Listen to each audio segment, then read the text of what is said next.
They'll have falling iguana warnings. Ah, goodness. And it's like, that's the type of warning I never want to have If you thought our here. weather was crazy, they issue iguana warnings in Florida. And actually the cold is coming back to Florida. Spring-like feel for us today, hit almost 70 degrees, but becoming colder by tomorrow morning. And our snow chances continue to dwindle. Today's high 69, not exactly record territory, which would be 80 degrees, but look at our morning low. We were cold. We had some 20s on the North Shore and frost south of the lake. Our normal low is 46, so it was cold this morning, and we're actually not going to be as cold tomorrow morning. A front is moving through later tonight, but the colder air kind of lagging behind. It'll be moving through during the day Saturday and on into Sunday. In the 60s outside right now. By tomorrow morning, still chilly. We'll be in the 40s, but only warming into the low mid 50s, and then colder air continues to move in. Now the morning temperatures on Sunday will be right near or just below freezing on the North Shore. We would certainly be cold enough to support any kind of wintry weather.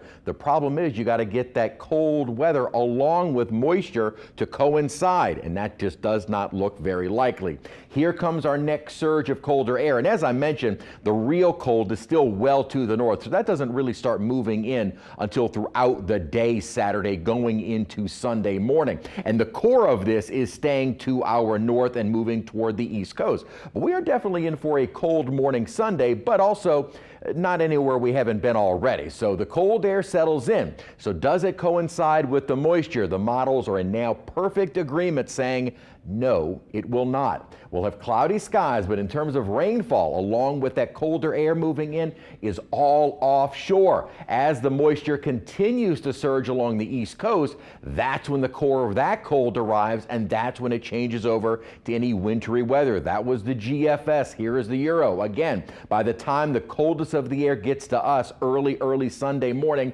all available moisture is offshore, but continues along the East Coast. So a better chance of wintry weather along the Florida Panhandle than we have here. So not looking as though the cold air and the moisture are going to line up. So it's looking more and more likely the coldest air arrives for us early Sunday, but at that point, the moisture that you would need to produce any kind of wintry weather is already very far to the east.